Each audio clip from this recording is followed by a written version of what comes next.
Good morning, everyone. It's a beautiful Saturday morning here in Minnesota. I am Nick Slavic. I'm the proprietor of the Nick Slavic Painting and Restoration Company. I've been a craftsman, a painter, and a restorationist for over 20 years now. And I'm going to, over the course of these Saturday sessions on Facebook Live, impart a little bit of the wisdom and experience that I've had with different painting and restoration projects. Today's topic is going to be decks. I've been collecting questions over the last week from you guys about the most common deck maintenance issues, painting, staining, etc. So number one, the biggest question I get is my deck finish never lasts. What can we do? Is there a trick product? Is there a trick process? Is there something? And there is none. Just like with your car, you would not expect to find an oil to put into your car's engine that would last 50,000 miles. Everybody understands that with vehicles, regular maintenance is the best way to promote the longevity of a car. So with decks, it's the same thing. There is no trick product. Basically, yearly maintenance, semi-yearly maintenance is the best way to go. The secret to deck finishing is reading the instructions. Surprise, surprise. Every product that you could put on your deck has a material safety data sheet, an MSDS, and a technical data sheet, a TDS. In the technical data sheet, it lays out the instructions, how to apply their product. It lists conditions under which to put it on. It tells you what brush to use, what sprayer to use, under what pressure, what tip nozzle. It basically just, it's the instruction manual for decks. Nobody reads them. Surprise, surprise. I've never had a homeowner that's dug into technical data sheets, and you'd be surprised how many professional painters and restorationists don't even read the technical data sheets.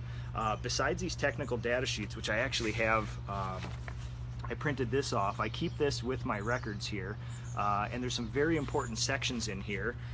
Number one being, this particular product that I use on my deck, apply only one coat, and this is probably the most important sentence in this whole technical data sheet. This tells you how long the finish is going to last. So for this particular product, it's a transparent cedar finish, 1 to 2 years, and 2 years might be pushing it. So this tells you right here how long that manufacturer expects its finish to last in good form. And besides the technical data sheets, another great resource is the United States Department of Agriculture actually has a forest products lab. They put out a huge handbook on how to use forestry products, durability of them, coatability, things like that. Chapter 16 of this Forest Products Lab handbook on wood is 40 pages long, and that 40 pages,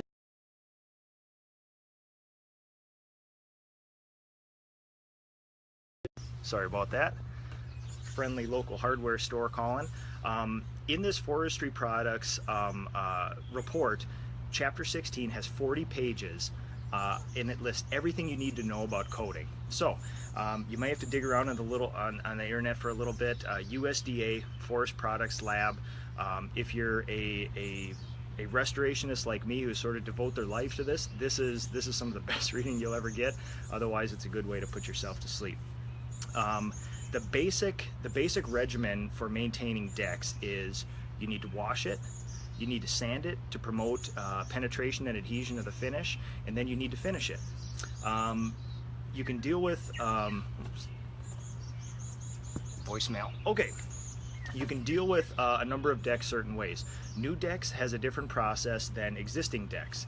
New decks, again, these forest products, this Forest Products Lab, and actual manufacturers of cedar and things like that, they actually recommend that you either let it weather for a number of months first to get the mill glaze off the wood. The mill glaze is when they run these cedar boards through the machines at the factory. The machines will impart a certain amount of smoothness to the wood. They'll actually burnish the wood when you put them through industrial planers, and that makes the wood not accepting to finish. So a couple ways you can get rid of that. Number one, you can let it weather a little bit, you can wash it, and you can sand it. And all these manufacturers of wood products, forestry products, recommend that you wash it and sand it to promote adhesion. one of the tests you can use to see if your new deck is acceptable to finish is the water drop test. What you can do is drop a few drops of water on a deck board surface, and if it beads up and does not penetrate within 30 seconds to a minute, you know it's not going to be accepting of stain. If you drop that drop of water on there and it immediately soaks in, you know that wood is fully accepting of finish and it's ready to go. My process for finishing new decks is to wash them, to sand them, to remove all the dust from them, and then we start finishing. And a pro's tip here is there's a whole bunch of commercially available wood cleaners, brighteners, strippers, this and that. My normal process, I use a combination of the chemical brighteners, and I also make my own. So my recipe is normally, 2 to 3 gallons of water, give or take, in a 5-gallon bucket, 1 cup of liquid TSP, and then 1 cup of an oxygenated bleach. You can use household bleach, and for the last 2 decades, forestry product manufacturers have recommended, just standard household bleach, which is a chlorinated bleach. But it's harmful to plants, and it breaks down the wood fibers a lot more than an oxygenated bleach. So if you go to the local hardware store, just ask for some oxygenated bleach or oxy bleach. They can help you out with that. You mix that up, you apply it to the deck surface, either with a pump sprayer, garden sprayer, the like, and you scrub it in with a very stiff bristled brush. You let that sit 10 or 15 minutes, and sometimes you can visibly see the wood actually turn from gray into that bright cedar again. So after you've done that, you can either hose it off with a garden hose and keep scrubbing, or you can use a pressure washer. I use an industrial pressure washer. It's got about a 10 horsepower engine, maybe up to 3,500 psi, which is overkill for almost any project, but you can tune down the pressure on it so it doesn't damage the wood on there. You can mess around with the nozzles anywhere between the commonly known yellow nozzle, this and that. I use a turbo nozzle sometimes, which is a direct pencil point 0-degree nozzle, but inside it actually rotates at thousands and thousands of times a minute, and it removes the finish a lot better than the other stuff. So if you don't have a pressure washer, it's not a big deal. You can scrub, and then you can hose off with a regular garden hose. After you let it dry for a day or two, you can sand it. I use a random orbital sander. I use probably 120 grit. Every surface gets sanding. I use the sanding blocks as well to get into little nooks and crevices. The sanding not only will smooth out some of the rough wood that you created by washing, it will also make the wood more acceptable to finish. Another test you can use is, and this is what I commonly test my houses with. This is a moisture meter here. It's got 2 prongs on it like this. You turn it on, you stick it into wood, and it tells you what moisture level your wood is at. A lot of the wood manufacturers and the product manufacturers recommend finishing decks and wood siding when the moisture level is less than 20%. That's a little surprising because normally the industry standard is about 15, and decks are even more susceptible to some damage and some dew and some stuff like that. So I was a little surprised to read up on this and find that a lot of them recommend up to 20% moisture content. I would only recommend about 15. That seems to be the industry standard that everybody, all paint manufacturers, stain manufacturers, seem to be comfortable with. After the washing, after the sanding, you can use a broom or a leaf blower to blow all the dust off the deck, and that's the last step. Otherwise the deck can get a little gritty. If you think about it, your deck like a piece of woodwork, if you sand a piece of woodwork inside your house, you wouldn't varnish right over it. You would try to remove that dust. So before I talk about finishing and selecting finishes, I'll talk about existing decks too. The only difference between new decks and existing decks is dealing with the finish that's already there. If it's a semi-transparent finish, if it's the cedar tone, or if it's a semi-solid, which is, kind of an opaque finish, but you can still see the grain, those are a lot easier to deal with than solid. If somebody's ever painted their deck or used a solid color stain on it, it's basically a painted finish, and you'll have to scrape or peel or sand the finish off first. If it's just a semi-transparent finish like this, like a normal cedar tone deck there, it's fairly easy to deal with.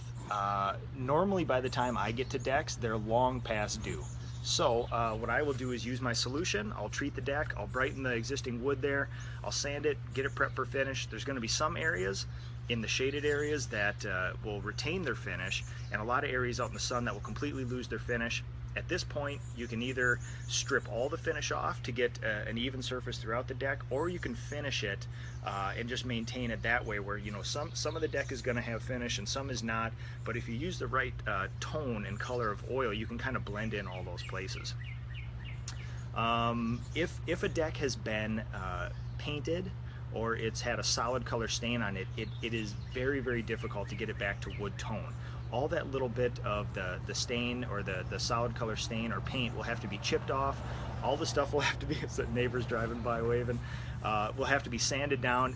Very difficult, very time consuming. It's almost better at that point to either continue with the solid color, or maybe keep the railing in a solid color, strip the floor. The floor is the easiest one to strip because it's just a lot of flat boards. Before we talk about selecting finish, like I talked about with the regular maintenance of your vehicle, everybody accepts that regular maintenance is the best way to go. There's no miracle oil, there's no miracle thing you can do to your car to make it last 1,000,000 miles. Think of stain on your deck, at least the semi-transparent, or what we would consider the cedar stains, as sunblock. Stains with a little bit of pigment and different additives to it are basically stopping UV rays. UV rays are what breaks down the wood. 20 years ago, if you would have asked me what's worse, water or sun, I would have definitely said water, because you see a lot of rot issues, and typically you would think, you know, water and finishes and wood don't mix. But over 20 years of doing these decks, I've come to realize that sun is the real killer. I would much rather have a deck that comes in regular contact with moisture than regular contact with sun. Now, because they're decks, they're susceptible to both, and we put them in sunny areas of our house, and that's, you know, that's how we enjoy decks. So the recipe, the way to make your deck last forever, is to have it never come in contact with water or sun. Now, knowing that that's not possible, here's what we do. You basically have to reapply this sunblock, this stain, every year or two to keep up that UV resistance. If you follow the regimen of cleaning and washing and sanding and maintaining this, you can have a reasonable expectation of the wood being well maintained. This deck was built 5, 6, 7 years ago. I've followed the manufacturer's recommendations for coating all those years. As a matter of fact, in the first couple years, I wanted to build up a nice finish, so I did 2 coats a year for the first 2 years, and then every year it's just a simple scrub with some soapy water, because none of the wood is exposed in my deck. I don't need to brighten it. It's just soap and water, a little bit of scrub with a garden hose, and then restain. This started off as new cedar. I will show you. This is about, you know, this is a common sample that I use for my homeowners here. Bare wood, you can see here. This is brand new cedar. This is a coat of basically what most manufacturers have, a natural cedar oil. This is basically as close to clear as you can get. I never use a clear, only because it makes wood just look darker. You need to impart a little bit of this cedar oil with it. So this is what would be considered a natural. This one would be considered a cedar tone. It's got a tiny bit more of the orange or the red pigment in it. But this is one coat with a brush right over new cedar, and this is basically what you would do every year to maintain your deck. Now, after about 10 to 12 coatings, your deck becomes a little bit darker, because every translucent coating adds a little bit of color to it. So what started off as, you know, a fairly light sample like that now becomes a little bit more like mahogany, but it's sort of the, you know, it's sort of what you need to do. A lot of my customers, they build brand new decks and they say, I want it to look exactly like the day the carpenter was done for the rest of its life. And it's not possible, at least here in Minnesota. It's bright pinkish, goldish cedar. Anything you put on there, even a clear water sealer, will darken that wood. So I say, you know, do your every 12 months, every 2 years maintenance, and you know, you can always strip it down later, but if you want to keep that look, it just takes a little bit of maintenance. Selecting a finish. There's basically, in my world, 3 types of finishes. There's your clear or transparent finish. There's your semi-solid finishes, where are a little bit more opaque. They let you see a little bit of the grain, but they really sort of even out the finish and obscure most of the natural wood color. And then there's solid color stains. Solid color stains, think of it basically just as paint. The difference between a acrylic paint and an acrylic stain, or an oil stain, solid color stain for your deck, is that stains have less solids, but by weight. So a 1 gallon of house paint and 1 gallon of a solid stain, one would be a little heavier, one would be more heavily pigmented.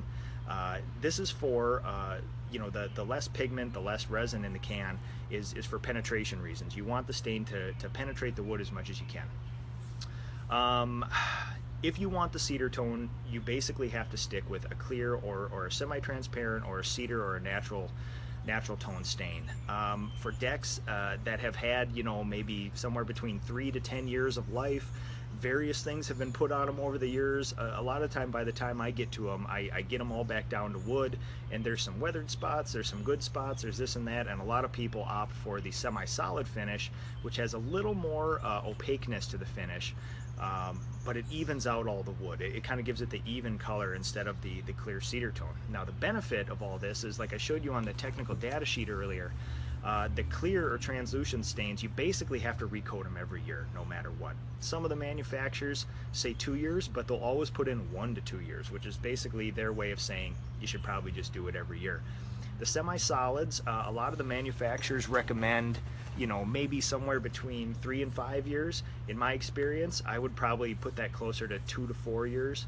And with solid stains, a lot of the manufacturers recommend, coating somewhere between 5 and 10 years, and I would really push that up to about 2 to 4 or 2 to 5 years on that.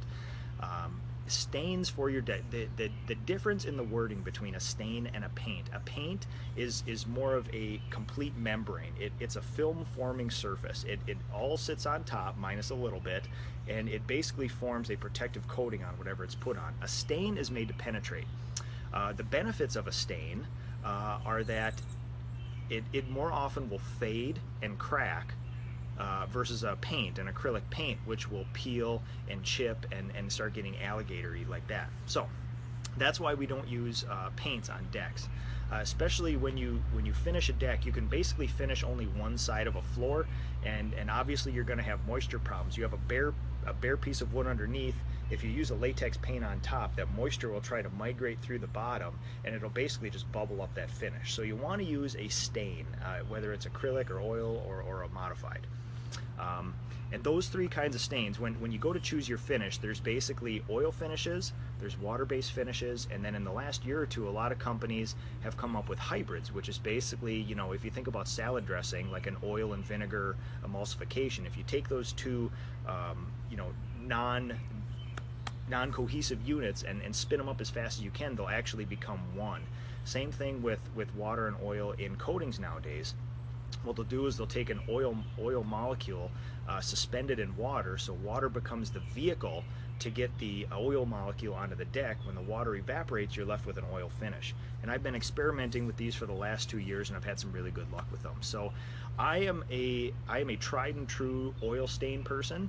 I will not stop using oil until I cannot find it, but I've been doing a lot of the hybrid stains, and they're doing really, really well.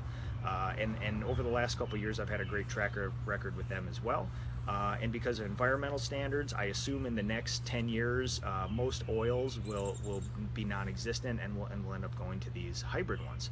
So the last, I suppose we could talk about the actual finishing of the decks. For an oil finish, you have to use a different kind of brush. This one here is a Worcester Yachtsman. This is actually made out of hog bristles. They call them China bristle, they call them hog bristle. This is actually the hair of hogs, and it's a natural bristle, and the benefit of using this for oil is that it will hold on to those oil molecules. So when you're brushing back and forth, it won't spit them all, the brushes or the bristles won't fling the finish everywhere. If you're using a water-based finish or a hybrid finish, they recommend a nylon or a synthetic blend of natural and nylon to hold the water-based finishes. If you use a hog hair bristle with a water-based product, this becomes floppy. It kind of blows up into a weird kind of clump, and the bristles expand, and it becomes sort of non-usable. But with oils, these are perfect, and most often people are frustrated with finishing their deck because they grab one of these and they grab a can of oil finish, and it spits all over the side of the house, and it drips everywhere, and sprays them in the face. So these basically are the two types of brushes you can use for finishing your decks. I have another sample here. I thought I dug this out of my collection. This one here is a weathered piece of deck board. This is the sample that I showed you before, new cedar with one coat of the natural here.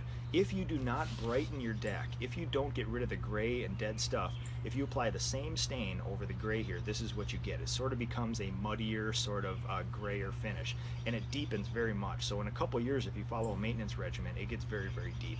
And then this one here is two coats over the same thing. So you can tell how deep it gets right away if you don't clean off the stuff on your deck. You want to be careful about dew, and you want to be careful about sun. This morning there was a little bit of dew on the deck. You'd want that to dissipate first before you do any work on the deck.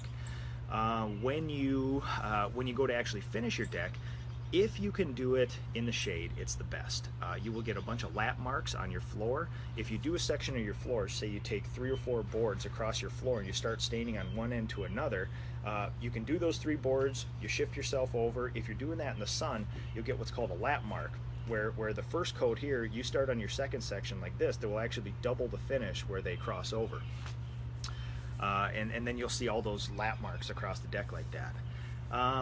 The only other tip I can give you for about actually finishing the deck is, selecting the right product is 90% of it. Actually doing it, as long as you're saturating the wood and doing what you can to stay away from dew and heat and sun.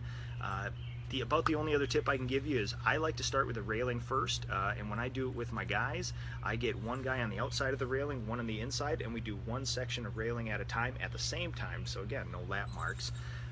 But if you're doing your deck yourself, hop on the outside, do what you can from the outside, hop on the inside, and do one, if your deck is in 4 or 6 foot sections, just do one section at a time, hopping back and forth, rotating, and then obviously the floor last, working yourself there to the stairs. Composite decks. Composite decks really became popular maybe in the last decade or so. They are technically a maintenance-free product, and by maintenance-free means they will not look perfect for the rest of their lives. They mean you don't have to do anything if you don't want to, but it may look a certain way that you don't like. So in the last couple of years, a lot of these decks, when they put them on, they have this nice wood grain, they have a nice finish on them. When the sun, when the UV, when the rain hits them, it kind of degrades that nice satiny finish, and it becomes porous. It almost looks spongy. It sort of loses its color. A lot of those kind of warm brownish reddish decks fade to pink, which is not all that good. So a lot of homeowners have been asking me, a lot of these composite deck floors actually have a cedar railing system or something else that needs to be finished. So when I'm there doing the railing, they say, is there anything we can do about these composite decks?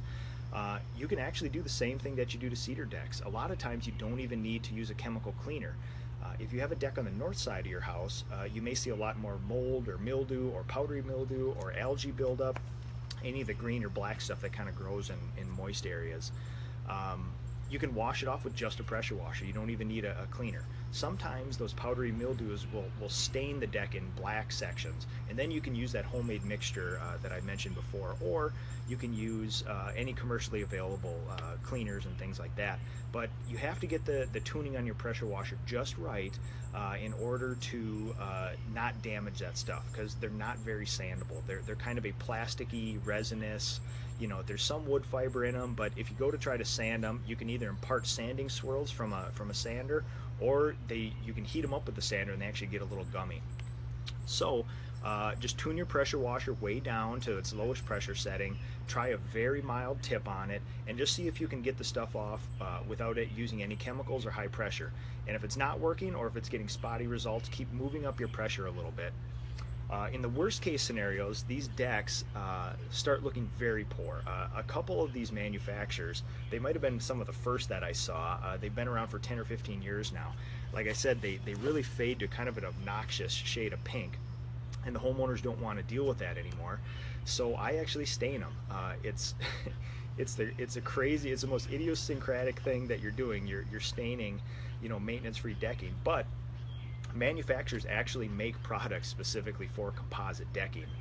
I've used Cabot in the past, and they have it readily stocked, and they give you a selection of colors, and I've actually had really good luck. In some cases, I've actually had it's sort of a solid or a semi. It's got a lot of pigment in it. You're not going to get a natural wood finish out of it, so it has to almost be like a painted finish, but it penetrates very well into this stuff if you prep it right.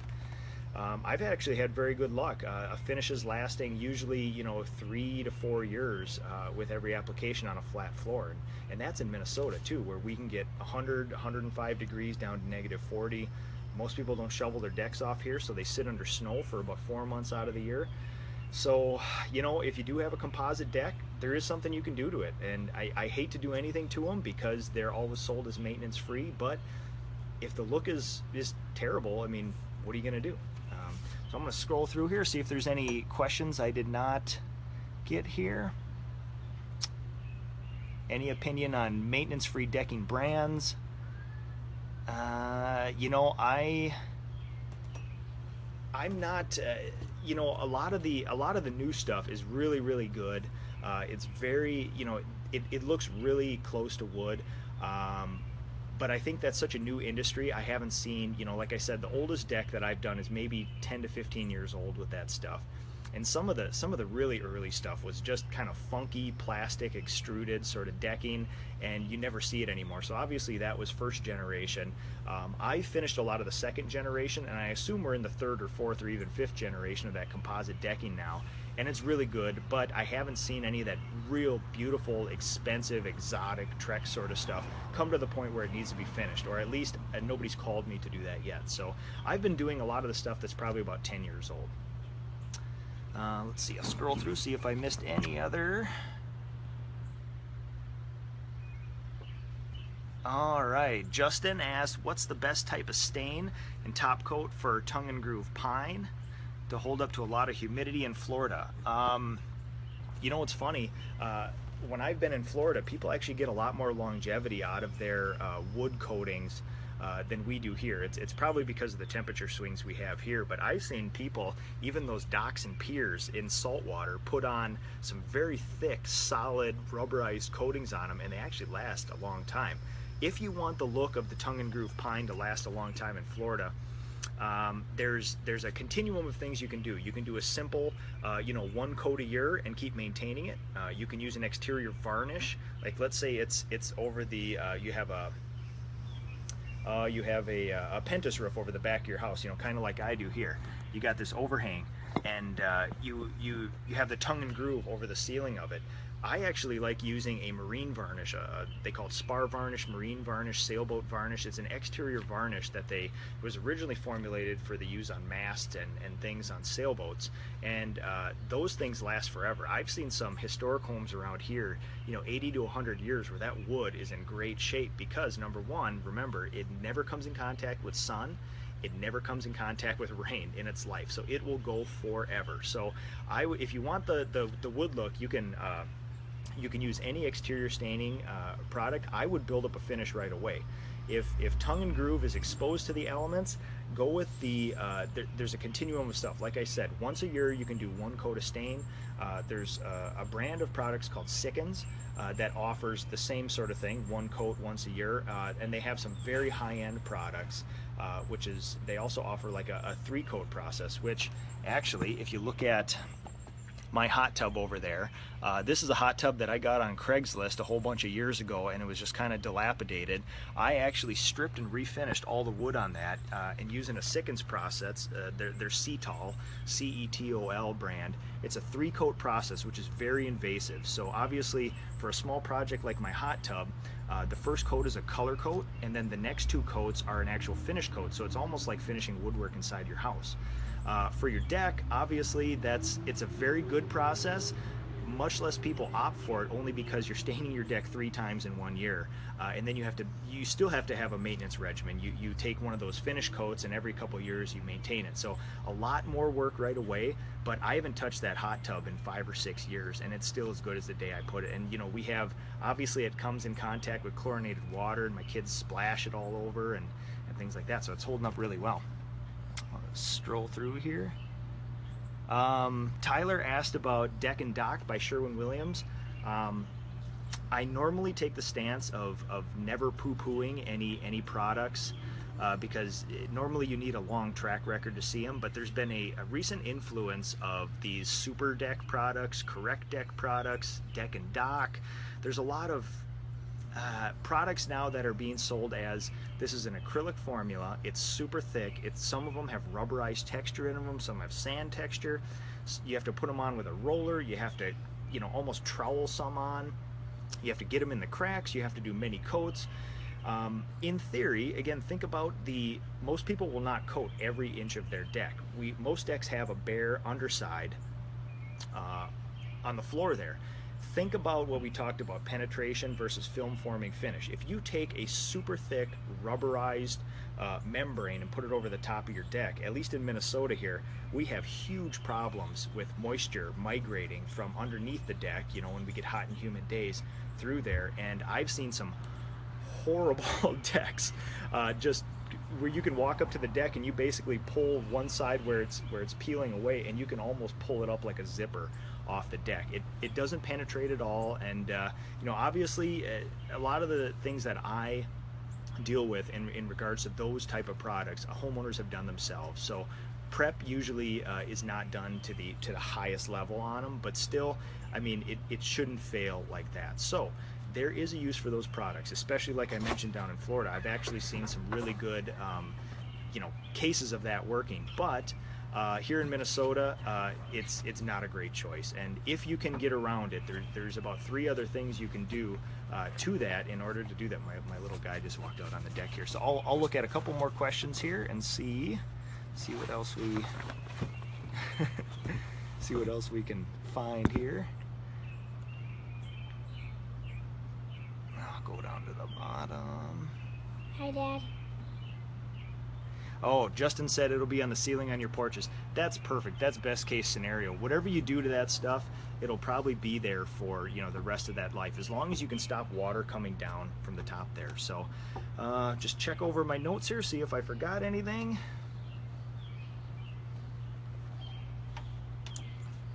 I think that's about it. If you guys have any other questions, feel free. Contact me after this is done. Contact me during this, and I will post. Sorry, my little guy is right here, and he just kind of took a tumble off a chair. So you guys let me know if you have any other questions, and yeah, I will just answer them during the week for you. So thank you for tuning in.